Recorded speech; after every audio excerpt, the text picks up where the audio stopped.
Good morning बरोबर होतं बाबांनी बघा कशी वाटली लावले. तर सकाळी आला मीटरला काका. मीटर नवीन लावला ना आम्ही. आईने दिलं तेव्हा काकाला चहा.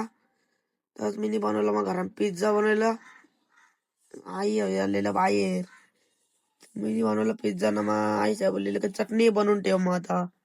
मला तसंच कांद्याला घाटा मस्तपैकी चणल चटणी आईच्या दिलं नारळ पाणी पिलेलं लस्सी.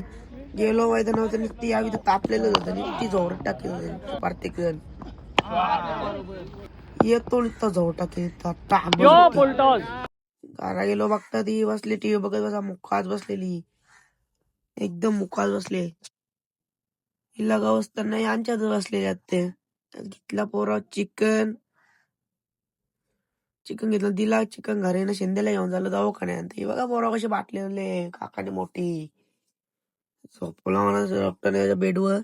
यो माझ्या बघतोय आला बरं थांब. बघा अशा गोल्या पोरं. घरा गेलो बघता यावी लावली टीव्ही. माझं झालं जेवण केला माझ्या ब्लॉगचा येईन पोरा. Bye bye.